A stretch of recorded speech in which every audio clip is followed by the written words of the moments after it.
తాకట్లో ఉన్న మీ బంగారాన్ని విడిపించి ఆ రోజు ఆన్లైన్ రేటుకి కొంటాం. Sharma gold company. నమస్కారం, వెల్కమ్ టు సుమన్ టీవీ. నేను గీతాంజలి. ప్రస్తుతం మనతో పాటు శ్రీ శ్రీ శ్రీ ఆనంద శివకామేశ్వరి సన్నిధానం పీఠాధిపతులు మాతాజీ శ్రీ శ్రీ శివకామేశ్వరి ఆనందమయ్య అమ్మ ఉన్నారు.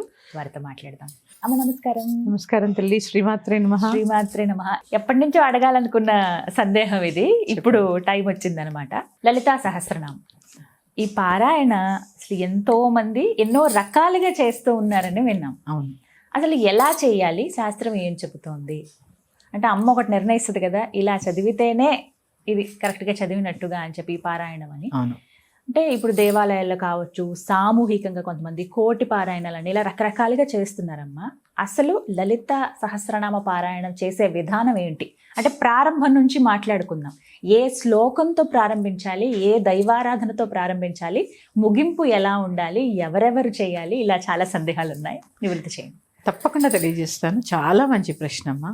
ఎందుకంటే లలితా సహస్రనామం అందరూ చదువుతారు, కానీ ఎలా చదవాలి, మనం దాన్ని ఆ చదివిన దాన్ని ఎలా వినియోగించుకోవాలి అనేది చాలా మందికి తెలియదు. తప్పకుండా తెలియజేసే ప్రయత్నం చేస్తాను. యాదేవి సర్వభూతేషు మాతృరూపేణ సంస్థిత. నమస్తశ్యై నమస్తశ్యై నమస్తశ్యై నమో నమః. సుమన్ టీవీ వీక్షిస్తున్న ప్రేక్షకులందరికీ కూడా శ్రీమాత్రే నమః. ఈరోజు నిజంగా చాలా పండగమ్మా. ఆ లలిత గురించి చెప్పుకోవడం అంటేనే ఒక పండగ, ఆనందం. ఆనందం. అసలు ఆ లలిత అన్న పేరులోనే చాలా ఉంది, చాలా అర్థం ఉంది. అందుకే దాన్ని లలిత రహస్యనామ స్తోత్రము అన్నారు. ఇది ఎలా చదవాలి, ఎందుకు చదవాలి అనేది మనకు అందించారు, కానీ దాన్ని ఎవరు గ్రహించకుండా పక్కకు వదిలేస్తున్నారు. దాని పేరే పూర్వపీఠిక. లలితా సహస్రనామంలో 3 ఉంటాయి. పూర్వపీఠిక, అధ్యాయము, ద్వితీయోధ్యాయము, ఉత్తరపీఠిక. పూర్వపీఠికలో హయగ్రీవాగస్త్య సంవాదంలో ఈ లలితా సహస్రనామ స్తోత్రాన్ని ఎవరికి చెప్పాలి, ఎలా చెప్పాలి, ఎలా చదవాలి, చదువుతున్నప్పుడు నియమాలు ఏమిటి, ఇవన్నీ కూడా అందులో చెప్పబడ్డాయి. ఇక మధ్యదోదంతా కూడా అమ్మవారి యొక్క సహస్రనామాలు. తర్వాత వచ్చేసి ఈ సహస్రనామాలు చదివితే వచ్చేటటువంటి ఫలితాలని ఉత్తర పీఠికలో ఉంటాయి. చాలా మంది ఉత్తర పీఠిక చదువుతారు, ఎందుకంటే అది చదివితే మాకేమొస్తుందో కావాలి, ఫలితం కోసం. ఫలితమే. అసలు దాన్ని మామూలుగా ఉత్తర పీఠిక చదవడాన్ని ఫలశ్రుతి అంటారు. దాన్ని తిరిగేయండి ఒకసారి. శృతి ఫల. అసలు దాన్ని శృతిస్తేనే ఫలం, మళ్ళీ ఫలశ్రుతి ఉంది. ఎందుకంటే అమ్మ భోగమోక్ష ప్రదాయిని, అటు భోగాన్ని అటు మోక్షాన్ని కూడా అందించేటటువంటి దేవత కదా అమ్మవారు. అందుకని అన్నిటినీ ఆవిడ దగ్గర మనం ఉంటే మనకి లేనిదంటూ ఏది ఉండదు. ఇది ముందు మనం గ్రహించాలి. ఇక ఎలా చదవాలి, అసలు ఈ లలితా సహస్రనామం మన దాకా చేరింది అంటే కుంభ సంభవుడు, ఆయన అగస్త్య మహర్షి ద్వారా మన దాకా వచ్చింది. మన దాకా అంటే మొత్తం ప్రపంచానికంతా తెలిసింది లలితా సహస్రనామం అగస్త్యుల వారి ద్వారా. అగస్త్యుల వారికి ఎవరు బోధించారు? ఆయనే హయగ్రీవ స్వామి. హయగ్రీవ స్వామి అంటే ఎవరు? మళ్ళీ విష్ణుమూర్తి. ఆయన లక్ష్మీ హయగ్రీవుడు అంటే ఎవరంటే లక్ష్మీ విష్ణుమూర్తి, అంతే. మరి ఈ హయగ్రీవ స్వామి అమ్మవారి యొక్క పరమ భక్తుడు, అంటే విష్ణుమూర్తి అమ్మవారి యొక్క పరమ భక్తుడు. అందుకే సౌందర్యలహరిలో ప్రథమ శ్లోకం ఉంటుంది. శివశక్త్యాయుక్తో యది భవతి శక్తః ప్రభవితుం నచేదేవం దేవో నఖలు కుశల స్పందితుమపి అతస్త్వామారాధ్యాం హరిహర విరించ్యాదిభిరపి. శివుడు శక్తితో కూడి ఉన్నప్పుడు మాత్రమే సృష్టి చేయగలడు. శక్తి లేకపోతే ఆయన కూడా శక్తిహీనుడే. అక్కడ అదే శివశక్త్యాయుక్తో యది భవతి శక్తః ప్రభవితుం నచేదేవం దేవో నఖలు కుశల స్పందితుమపి. ఆయన లేకపోతే, ఆవిడ లేకపోతే, శక్తి లేకపోతే శివుడు కూడా సృష్టి చేయలేడు. ఆవిడ యొక్క అనుగ్రహంతోనే అతస్త్వామారాధ్యాం హరిహర విరించ్యాది విరపి. హరి అంటే విష్ణువు, హర అంటే రుద్రుడు, విరించి అంటే బ్రహ్మ. వీరు ముగ్గురు కూడా అమ్మని అనుసరించి, అమ్మని ఆరాధించి వారి వారి పనులు, అంటే సృష్టి స్థితి తిరోధ, సృష్టి స్థితి లయములు, ఈ 3 కూడా అమ్మ అనుగ్రహంతో వీరు చేయగలుగుతున్నారు. అసలు అమ్మని ఆరాధించాలంటే పూర్వజన్మ పుణ్యం, ఎంతో పుణ్యరాశి ఉంటే తప్ప అమ్మ పేరు కూడా ఉచ్చరించలేమట అని సౌందర్యలహరి మొదటి శ్లోకంలో శంకర భగవత్పాదులు అదే చెప్తారు. అతస్త్వామారాధ్యాం హరిహర విరించ్యాదిపిదపి. ప్రణంతుం స్తోతుం వా కథమకృత పుణ్య ప్రభవతి. ఆవిడ్ని స్తుతించాలి అంటేనే ఎంతో కొంత మనకి పూర్వజన్మ పుణ్యరాశి ఉండాలి. అలాంటి అమ్మ యొక్క సహస్రనామాలు మనకి వసిన్యాది వాగ్దేవతలు రచించారు. అసలు ఎవరు రచించారో ముందు తెలుసుకుందాం. ఈ వసిన్యాది వాగ్దేవతలు అనేవారు శ్రీచక్రంలో అమ్మవారికి దగ్గరగా ఉంటారు. వీళ్ళు ఎవరు? వీళ్ళు 8 మంది దేవతలు. వశిని, కామేశ్వరి, మోదిని, విమల, అరుణి, జయని, సర్వేశ్వరి, కౌళిని అనే ఈ 8 మంది దేవతల ద్వారా వాళ్ళని పిలిచిందట అమ్మవారు ఒక రోజు. మీకు నేను ఒక పని పురమాయిస్తున్నాను, నా గురించి సహస్రనామాలు రాయండి. ఇలా అమ్మవారు చెప్పినప్పుడు మనకు వచ్చే సందేహం ఏంటి తెలుసా? ఆవిడ గురించి ఆవిడే చెప్పుకుంటోందా అనే సందేహం. మనం ఎంతో కొంత పసి ప్రవృత్తి కలిగి ఉంటాం కాబట్టి వస్తుంది. కానీ ఈ సహస్రనామాల్లో ఎంతో జ్ఞానం ఉంది. ఈ జ్ఞానాన్ని అసలు లలిత అంటే ఏంటో అందరూ తెలుసుకోవాలి, లలిత ఎక్కడ ఉందో తెలుసుకోవాలి అని చెప్పి ఆవిడేం చేసింది, వసిన్యాది వాగ్దేవతని పిలిచి సహస్రనామాలు రాయండి నా గురించి అని చెప్పింది. వారికే ఎందుకు చెప్పింది?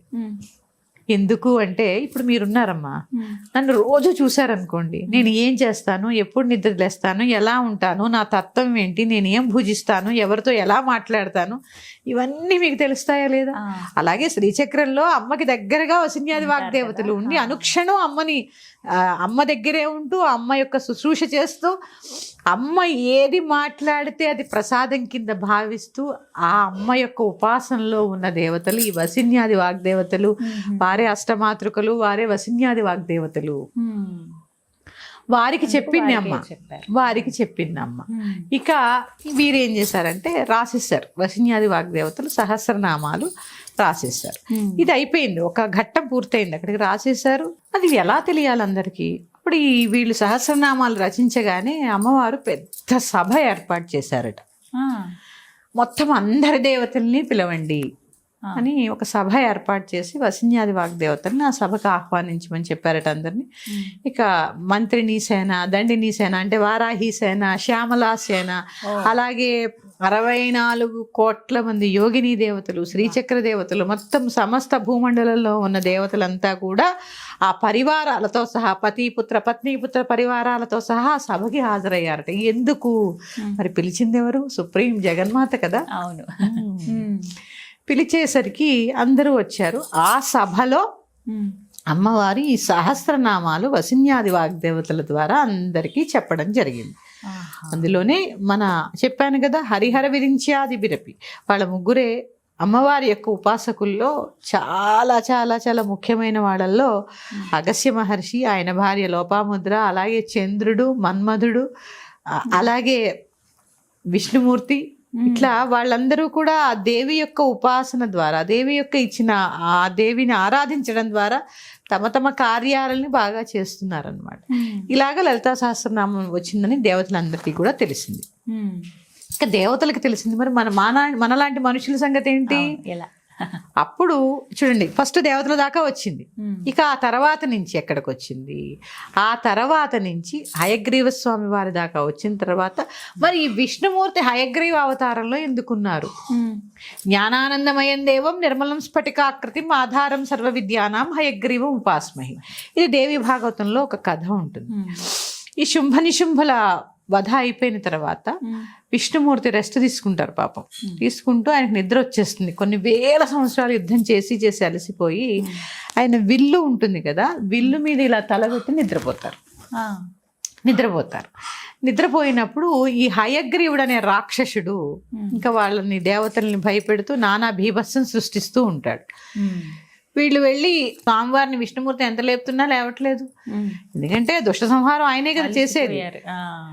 ఎంత లేపుతున్నా లేవట్లేదు. వీడేమో రెచ్చిపోతున్నాడు, ఏం చేయాలో అర్థం కావట్లేదు. అప్పుడు అమ్మవారిని, ఆ మహామాయా స్వరూపిణి ధ్యానం చేస్తే ఆవిడ చిన్న ఉపాయం చెప్తారు. ఏం చెప్తారు అంటే, వెంటనే వీళ్ళు ఒక చెదపురుగు ఈయన విల్లు మీద పడుకున్నాడు కదా, విల్లు చెక్కతో చేసి ఉంది. చెక్కతో చేసి ఉండేసరికి చెదపురుగును తీసుకొచ్చి ఆ యొక్క ధనుస్సులో వదిలేస్తారు.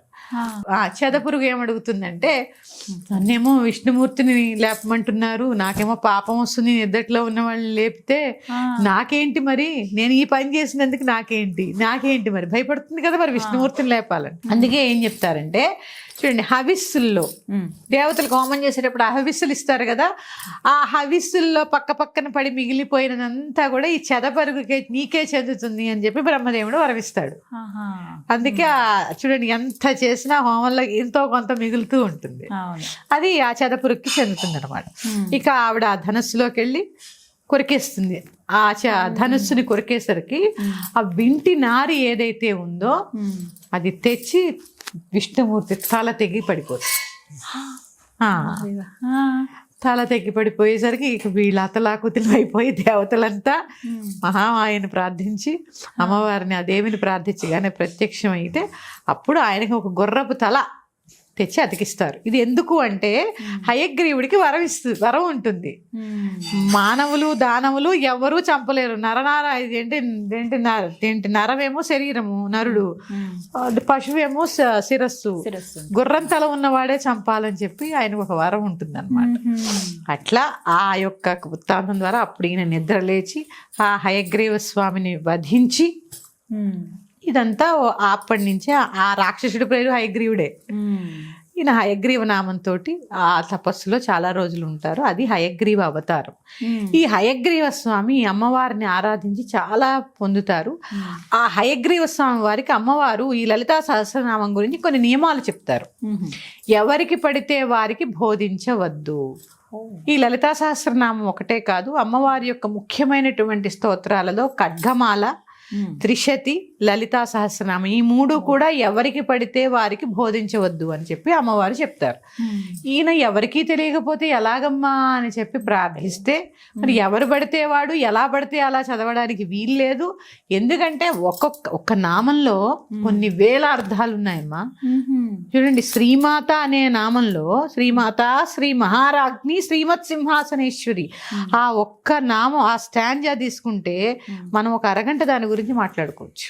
అంటే ఎన్ని నామాలు ఉన్నాయో చూడండి. అరగంట నేను ఊరికి చెప్తున్నాను ఉదాహరణగా. ఒక నామాన్ని కొన్ని రోజుల పాటు చెప్పచ్చు, మనకి వినే ఓపిక ఉండాలి. అందుకే దీన్ని రహస్యనామ స్తోత్రము అన్నారు. ఇందులో కుండలిని తపస్సు ఎలా చేయాలి, అమ్మవారి ఆరాధన ఎలా చేయాలి, శ్రీచక్రార్చన ఎలా చేయాలి, ఈ లలితా సహస్రనామం మొత్తము అమ్మవారి యొక్క విద్య. అదే శ్రీ విద్య, అదే శ్రీ విద్య. శ్రీ విద్య గురించి చెప్పినటువంటి ఎన్నో అంశాలు ఈ లలితా సహస్రనామంలో ఉన్నాయి. అలాంటి లలితా సహస్రనామాన్ని మనం ఎంత గౌరవించాలి, ఎలా చదవాలి అనేది మనం తప్పకుండా తెలుసుకునే ప్రయత్నం చేద్దాము. ముందు హయగ్రీవుల స్వామి వారి దాకా లలితా సహస్రనామం వచ్చింది, మన దాకా ఎలా వచ్చిందో మరొక ఎపిసోడ్లో తెలుసుకునే ప్రయత్నం చేద్దాము. శ్రీమాత్రే నమః. స్వస్తి. నమస్తే.